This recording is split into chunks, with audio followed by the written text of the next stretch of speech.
Well, for a little bit more on this, we're now joined by Channel Africa producer and also African Affairs analyst, Nixon Katembo. Always good to have you on the program. Thanks for joining us. It's been a difficult time between Kigali and Kinshasa over time. There was a threat before to expel diplomats. Somehow they managed to, I won't say calm the situation, but it looks like it's escalated so much in the last 24 hours. It's still too little too late, Peter. The expulsion of the diplomats means nothing to what is happening on the ground. The Rwandan special forces and the proxies of the M23 have gotten inside the DRC, taken the military camp of Rumangabo, and take the city of Kiwanja. So who took the city then? So basically, that is, they say the rebels, but some of us are in touch with the locals and some of the military units within Rwanda and inside the DRC, who have confirmed to us that we are here. Those are Rwandan special forces, and those inside the DRC saying that, you know, we have been starved of ammunition, our command and control is not up to speed with what the situation. Some commanders have been, you know, bribed to give away to the rebels. So it's too little too late. And I think it has to be a lesson from the leaders in the DRC. They should have taken much firm stance when first this conflict started in November last year in 2021. And the steps that they took in terms of Rwanda earlier this year was a step in the right direction, but also pushing Kigali to some. Because if you look at it, the discussions have been happening between government to government, between Kigali and Kinshasa. One need to ask a question: why government are engaging on behalf of the rebels? If Kigali said it's not supporting the M23, why is it discussing with the issues of the rebels on behalf of the rebels with the government? But Kinshasa has been accusing Kigali of helping the rebels, so they had to defend their position. Whether they defend their position, they would have said, well, this is what you are saying, bring the rebel to the tables. But instead, it's a meeting back and forth between President Kagame and President Tshisekedi. And I blame this on the Congolese themselves. They should take responsibility for the diplomatic mess that they have created, but also the security mess that they have created. And not only that, failing to guarantee the security of the citizens of that country.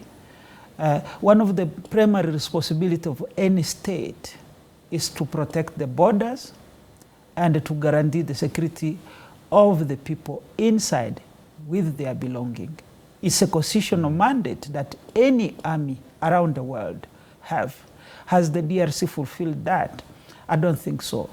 President Tshisekedi has spent 4 years in power, arguably leading an army that is divided, as I have said before, between 3 major parties if you look at it.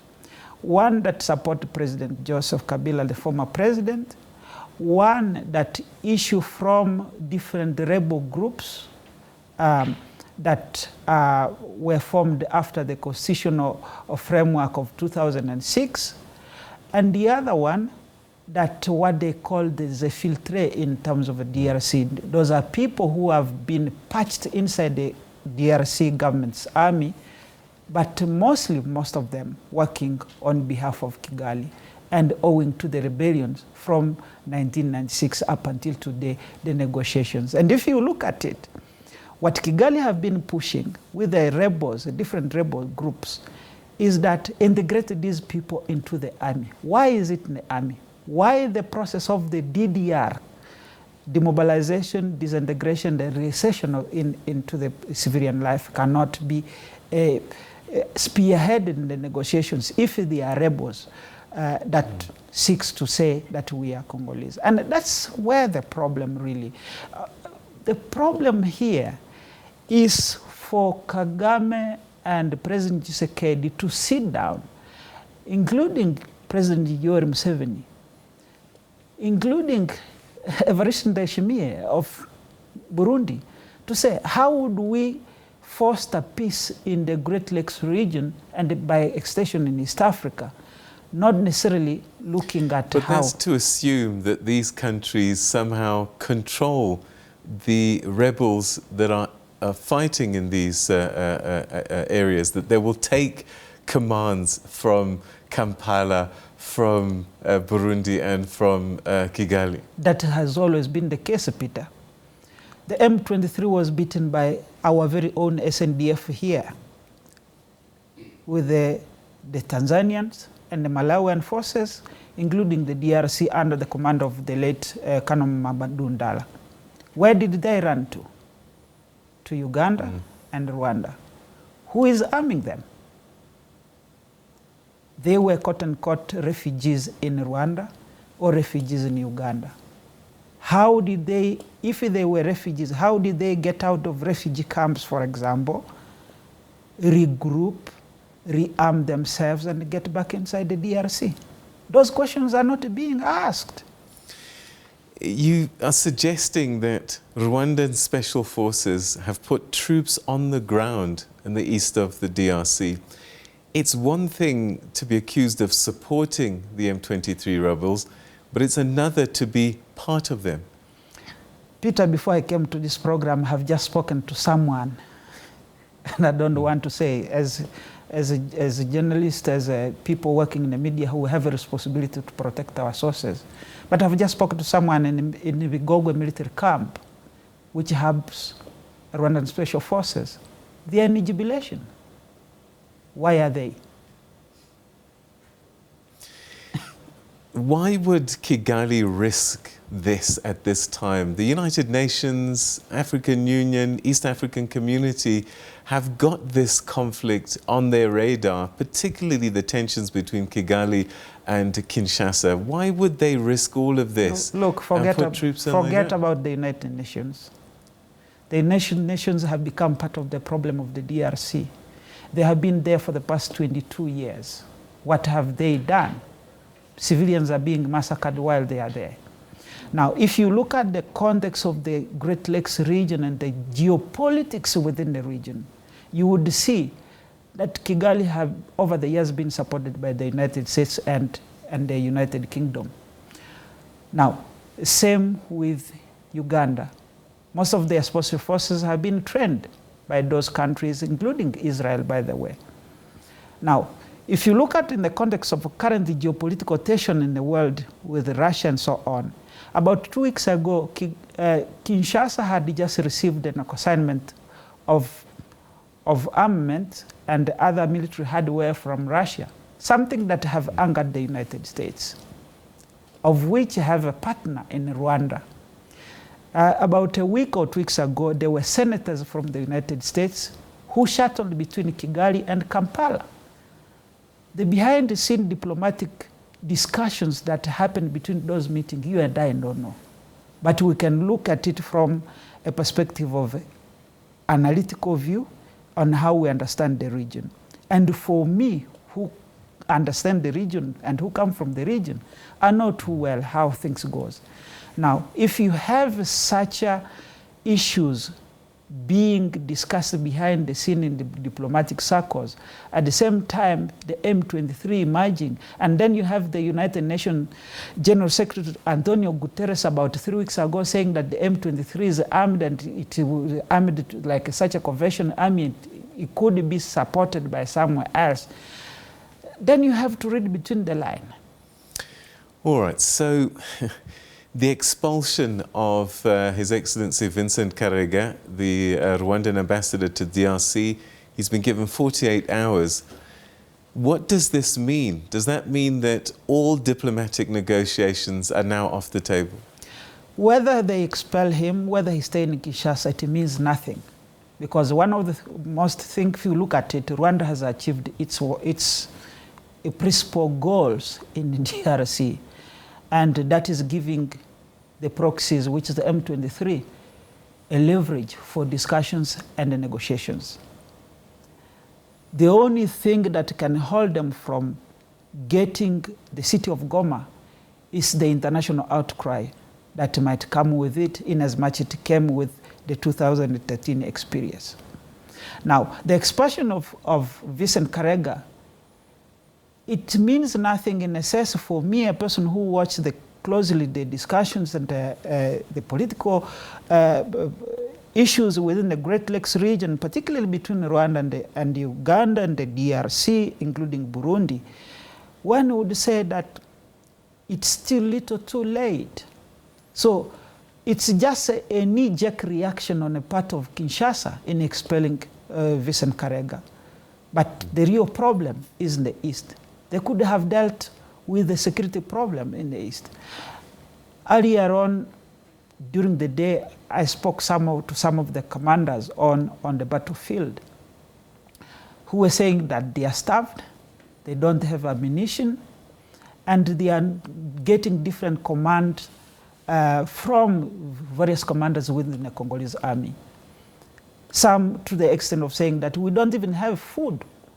So for Tshisekedi to go for the ambassador, rather than dealing with the security issues in the East and reorganizing the army as a chief of the armed forces. So the armed forces are not up for the task then, from what I'm hearing you say. If that's the case, would it matter if the Rwandans, as you say, withdrew their support of the M23?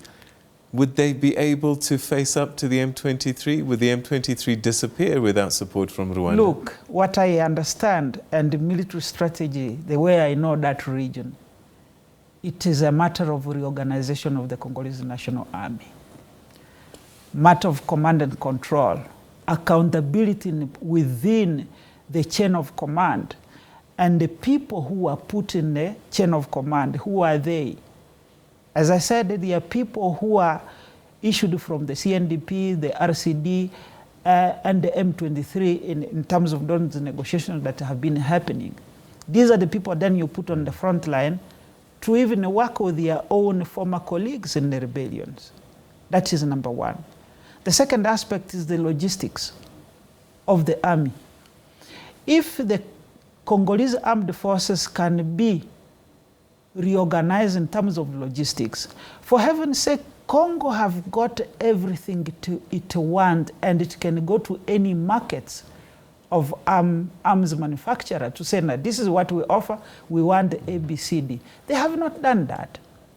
The third aspect is the diplomatic aspect. And I've said this before. The Congolese government should have gotten closer to SADC, look at it, particularly with a country like South Africa, where we are, has been the guarantor of peace in the Great Lakes region from Burundi to the DRC. They could have said, okay, well, we have been evaded. SADC clause 15 kicks in immediately to say if one member is attacked, the rest is considered as an attack for all. And this is what led to the Force Intervention Brigade to defeat the first M23. But what I have seen over the years during Tshisekedi's regime is a move away from SADC.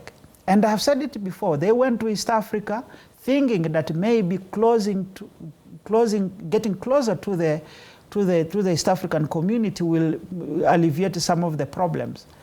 But you cannot, again I'm repeating this, you cannot tell the hyenas to solve the issue of an antelope. So someone who has been attacking you and you think, the third though, the biggest problem again is the issue around the security system. You cannot outsource your security thinking that people are coming from foreign countries are going to help establish peace in your own territory. Where is the sovereignty for this country? How do the leadership in Kinshasa understand the concept of sovereignty in the family of nations. And I think that have to be a question on the part of the governors in Kinshasa. In as much as they might cry, you can't be crying babies all the time. Rwanda is such a small country. DRC has got all the resources. Why are Congolese crying? Let them organize themselves. Let them get a leadership, a patriotic leadership in place, and everything else, the country will be respected. But for me, who have watched the politics in the region, I would say, if things they take the way they take, the government in Kinshasa deserve what it is facing because of its disorganization. Well, unfortunately, we've run out of time. We could talk for hours on this very complex issue, but it seems to be escalating. We're seeing towns being taken by rebels, and now an expulsion of a diplomat. Certainly the stakes are getting much higher and higher. Thanks for your time and trying to unpack all of this for us. Thanks for having me. All right, and that's where we'll leave that story for the time being, but one we'll certainly be watching carefully during the course of this week.